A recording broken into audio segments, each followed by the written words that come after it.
नमस्कार. प्रधानमंत्री सूर्यघर योजना नावाची एक योजना आहे, ज्या योजनेमध्ये आपल्या घरावर सोलर पॅनल लावता येते आणि खूप चांगली योजना आहे. मी असं म्हणत नाही वाईट योजना आहे, पण या योजनेमध्ये सरकार पहा किती बदमाशपणा करते. अनेक लोकांना तुमचा स्लॅब जर उघडा असेल तर त्याच्यावर सोलर लावा, तुम्हाला बिलच येणार नाही, असं मार लंबाल्या गोष्टी करू करू पंतप्रधानानं महाराष्ट्रातल्या मुख्यमंत्र्यांना सांगितलं आपल्याला. आणि लय लोकांना मग त्याच्यानंतर ते सोलर पॅनल लावलं. ही योजना 3 किलोवॅट पर्यंत सोलर पॅनल तुमच्या घरावर लावत असेल तर त्याला अनुदान देते. आता त्याच्यात अनुदान देताना पहिला क्रायटेरिया आहे का तुमच्या बिलामध्ये जो वीज भार आहे त्याच्यानुसार देते. तुमच्या याच्यावर सोलर पॅनलवर 5 किलो वॅटचं जर लोड असेल, ठीक आहे, म्हणजे तुम्ही नोंद करून आणलं असेल ते, तर तेवढं 5 किलो वॅट तुम्हाला लावता येते. 10 किलो वॅट असेल तर 10 किलो वॅटचं तुम्हाला तुमच्या घरावर स्लॅबवर सोलर पॅनल लावता येते. आता विषय त्याच्यात बदमाशपणा का केली आहे तर 3 किलो वॅट पर्यंत तुम्हाला सबसिडी आहे. 78,000 रुपयेपर्यंत जवळपास सबसिडी भेटते. म्हणजे 1 किलो वॅटले 24 का 25 भेटते, मग 46 का 47,000 2 किलो वॅटले भेटते आणि 78,000 जवळपास 3 किलो वॅटले भेटते. मग आता या योजनेमध्ये काय केलं आहे पहा, सरकारनं काय केलं आहे का सरकारनं एक योजना आणली, कुसुम योजना. त्या योजनेमध्ये शेतकऱ्याला किंवा इतर कोणताही माणूस जमीन घेऊन सोलर प्लॅन्ट टाकू शकते. आता भारत हा डेव्हलपिंग कंट्री आहे. अनेक कंपन्या येऊन राहिल्या, त्याला ऊर्जा पाहिजे, एनर्जी पाहिजे, आणि आपण कोळशापासून बनवतो. कोळशाचं प्रदूषण होते खूप मोठं, ठीक आहे. त्याच्यामुळे इको फ्रेंडली एनर्जी सोर्स म्हणून सूर्य आहे आणि प्रदूषण नाही, काही नाही, चांगलं आहे. तर आता तुम्हाला घरावर लावा म्हणते, तुमची लाईन MSEB घेईल, म्हणजे महाराष्ट्र राज्य वीज वितरण महामंडळ घेईल आणि त्याची लाईन तुम्हाला देईल. आणि जे युनिट जळले, जे तयार केले जे जळले ते मायनस होईल, ठीक आहे.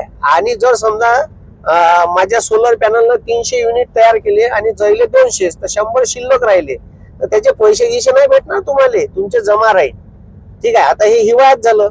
उन्हाळ्यामध्ये 300 तयार केले आणि 350 जळले, तर जे 100 जमा होते त्याच्यातून मायनस होईल, म्हणजे बिल 0 येईल तुम्हाला, ठीक आहे. आणि हिवाळ्यात बी मग ते तुम्हाला जे कंडिशन सांगितली होती युनिट 300 तयार केलं 200 जळलं, त्याच्यात 100 शिल्लक राहिले तरी बिल 0च येईल, ठीक आहे. तुमचे पैसे MSEB वर जमा राहिले पण पैसे भेटणार नाही. चांगला आहे, जमा राहील, आपले युनिट जमा राहील त्याच्याकडं.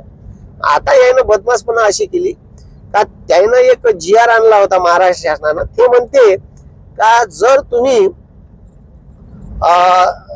लाईन तयार करत आहे तर दिवसा जे तुम्ही जायता लाईन त्याचं बिल कन्सिडर करणार नाही. रात्री जायान तेच बिल मायनस होईल सोलरच्या तयार केलेल्या वीज मधून, म्हणजे तुम्हाला दिवसाचं बिल भराच लागल. अरे ह्या कोणता न्याय होय? तुम्ही तर आम्हाला सांगितलं का, तुम्ही म्हणता का जेवढे जळण तेवढं, मग आम्ही आमच्या घरावर सोलर कायले घंट्याला लावू? साधा प्रश्न आहे.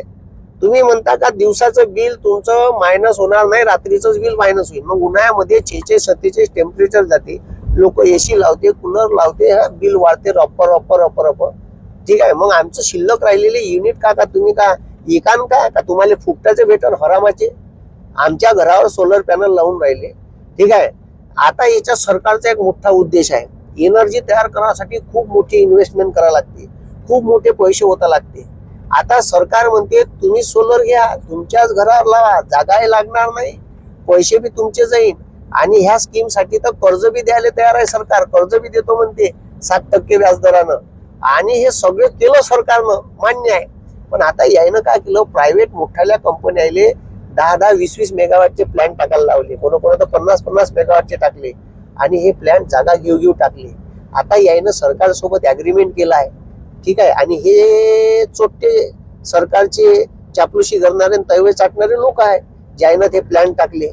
आता विषय असा झाला आहे का त्याचं जे ऍग्रीमेंट आहे आणि लोकांना लावलेले सोलर पॅनल, सगळ्याची लाईन जेव्हा MSEB पाशी जाईल किंवा सरकारपाशी जाईल तर जेवढी मागणी आहे त्याच्यापेक्षा पुरवठा जास्त होईल, ऑब्विसली जास्त होईल. भारतात खूप लोकांना सोलर पॅनल लावले, जनरेशन वाढलं. आणि जर ठीक आहे, जर पुरवठा जास्त झाला आणि मागणी कमी झाली तर आपोआप लाईनचे विजेचे भाव पडन. आता हे जर पडले, ठीक आहे, तर यायनं पॉवर प्लांट तयार केले, कर्ज घेऊन कोण उभारले, त्याला तर एंट्रिंग प्या लागेल भाऊ, ठीक आहे, ते तर उभ्यानं मरण. त्याचं अग्रीमेंट. या सोलर योजनेमध्ये पुन्हा एक बदमाशपणा अशी केली सरकारनं का आता म्हणते जे तुमची लाईन सरासरी जेवढे युनिट तुम्ही जळत असन तेवढ्याच क्षमतेचं सोलर पॅनल घेता येईल. म्हणजे समजा माझ्या बिलावर मी 10 किलोवॅटचं लोड म्हणजे 10 किलोवॅट भार करून आणलं किंवा मी माझ्या ठीक आहे बिलावर 10 किलोवॅटचा भार आहे, तर मला 10 किलोवॅट पर्यंत सोलर लावता येते. पण आता सरकार काय म्हणते, सरकारने एक GR काढला, त्याच्यात सरकार म्हणते का तुम्हाला तुमच्या घरी जेवढं जळते त्याच्यावर तुम्हाला सोलर पॅनल लावता येणार नाही. तुमचे ते युनिट फक्त तेवढ्याच क्षमतेचे कन्सिडर पकडण्यात येईल, बाकीचं एक्स्ट्रा जनरेशन झालं ते आम्ही युनिट मध्ये जमा ठेवणार नाही. ठीक आहे, अशा बदमाशपणा या स्कीम मध्ये करणं चालू आहे. ठीक आहे, म्हणजे पहिले लावून द्यायचे, ठीक आहे, लोकायले लावायला लावायचे आणि त्याच्या पॉलिसीमध्ये, ठीक आहे, पहिले चिकड्या चोपड्या पॉलिसी करायच्या आणि मग बदमाशपणा करून त्याच्यात काड्या घालायच्या आणि मग म्हणायचं लोकायले का हे आम्ही तुम्हाला लावलं होतं पण तुमचे आता एवढे युनिट आम्ही घेणार नाही. असे धंदे सरकारनं बंद करायला पाहिजे. तुमच्याकडून होतं तेवढंच करा. हे बाकीचे जे चोट्याले तुम्ही सांगत आहे का सोलर पॅनल लावा, प्लांट उभे करा, जागा विकत घ्या, ठीक आहे, आणि त्याच्यासोबत तुमचे जे काही धंदे आहे ते धंदे पहिले बंद करा. ठीक आहे, कारण याच्यात सर्वसामान्य लोकांचं मरणं आहे.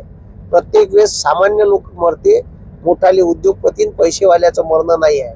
आता याच्यात तुम्हाला काय वाटते हे तुम्ही खालतं कमेंट्स मध्ये करा. ठीक आहे, कमेंट्स करा काय तुम्हाला काय वाटते. म्हणजे योजना म्हणजे सोलर लावायचं आणि सरकारनं त्याच्यात अशा काड्या घालायच्या का जेणेकरून, ठीक आहे, तुमचं म्हणजे लोकायला काय होऊन राहिलं होतं का झिरो बिल येऊन राहिलं होतं ना, झिरो बिल येऊन राहिलं म्हणून सरकारचं नुकसान. आता मग सोलर पॅनल लावल्यावर आमच्याच याच्यावर आमच्या घरची लाईन चालली तर तुम्हाला काय प्रॉब्लेम आहे. ठीक आहे, हा सगळ्या जो आहे या सगळ्या बट्ट्याबोळ आता सरकारनं आणला आहे. मग सोलर पॅनल लावायचा का नाही हा प्रश्न लोकांमध्ये निर्माण झाला. याच्यात आता महाराष्ट्रभर ते जे सोलर युनियन आहे, म्हणजे जे लोक सोलर प्लेट लावतात त्याच्या दुकानदाराची युनियन आहे, त्यानं आंदोलन केलं होतं रजिस्ट्रेशनच आम्ही करत नाही म्हणून. ठीक आहे, तर त्याच्यामुळे आता सरकार काय निर्णय घेते माहीत पडत. ठीक आहे, धन्यवाद. जय हिंद, जय महाराष्ट्र.